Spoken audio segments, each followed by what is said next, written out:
This is a 2020 Civic Type R US version. We just installed some spoon springs on this car. We wanted to lower it just a little, not much. We didn't want to go up on the rates, but we wanted progressive springs. The OEM springs are not progressive.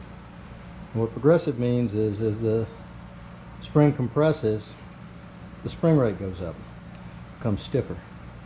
So one of the things that does is, especially in a track mode, if you're going around a turn, the outside of the car becomes loaded and it has more resistance.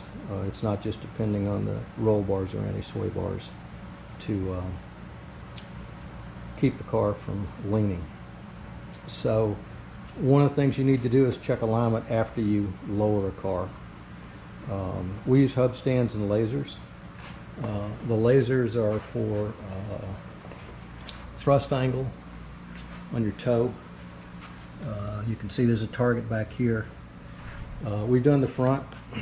We're going to do the rear next. What's interesting is, and I don't know how much the car's been lowered, we'll wait till we get wheels and put it back on the ground. And we'll actually measure it at the frame and see how much it lowers. My understanding is it's about a ½ inch, which is fine. The toe didn't change much. It basically towed the car out about a 1/16 of an inch from zero, where it was from the factory. Probably not enough to fool with it unless you really don't want to. If it was a track car, we'd probably leave it with a little toe out, maybe even 2/16, a couple of millimeters to have better turn in. For a street car, I prefer zero.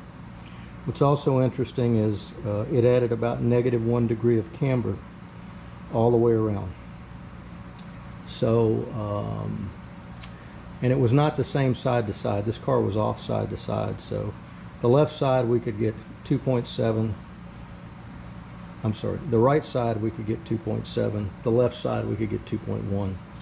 And that's with the top plate moved all the way in. So we decided to swing the passenger side out to make it more even. So now we've got 2.1 on both sides. The rear, we haven't checked the toe yet, but we're going to. We've done camber. The rear was about 1.7 on both sides. It's now about 2.7, and of course it's not adjustable from the factory unless you want to do the upper control arm. So we're going to leave that alone. We're going to set the toe, see what it is. Typically they run about 2 millimeters of toe in on this type of car.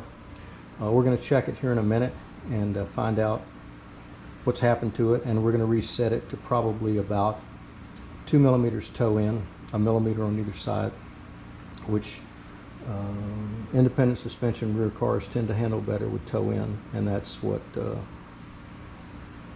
Honda says.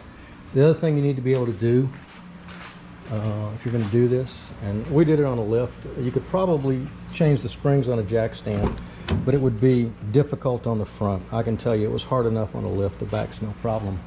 The other thing you need is you need something to lock the steering wheel in place and also reset the steering wheel angle. I have some software. It has electric power steering, which has a sensor in there. And for the active handling system, I think they call it AVS or ASV, active something. I don't know. Honda has, everybody has something different, but anyway, it's the active handling that basically can use all 4 brakes. We went in and looked at the AVS system. It can actually use any of the 4 brakes to help get the car back under control based on where you have it set. It also uses steering wheel angle. One of the things it looks at is how far is the steering wheel turned. It has a yaw sensor in there. It has an accelerometer, and it basically looks at those things to try to figure out how to save your butt. So you really need to go in and reset the steering wheel angle, because it's electric power steering. Tell the I guess it's ASV, AVS. I'll have to look and see, whatever they call it. You need to go in and tell the system and reset it to 0 if you change the toe on the car or do an alignment. So also we have software to reset the static ride height. This car uses sensors on all 4 control arms to figure out the ride height of the car, and it also senses movement in the lower control arm and that's something used in the magnetic ride shock system, or the whatever they call their system.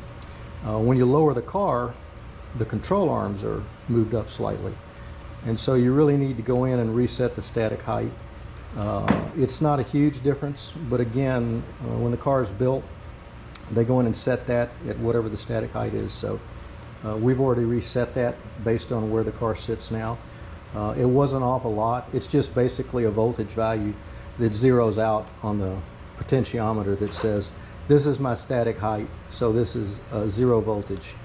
And as it moves one way, the voltage goes positive. As it moves the other way, the voltage goes negative. So if you don't have the ability to do it or the tools, my suggestion is either take it to your Honda dealer and have the alignment done and ask them to reset the static ride height on the magnetic ride shock system, and also center the steering wheel, or an independent shop that has the tools that you need to be able to get into all the systems. And we're also going to an ABS bleed on this car here shortly. We've changed the brake lines over to stainless steel lines, and we've done SRF in the brake system and the clutch system, but now we're going to do an ABS bleed to make sure that the ABS pump has all of the fluid out of it. So once we do the back, I'll update the video and let you know how far the back was off as far as the toe when the car was dropped.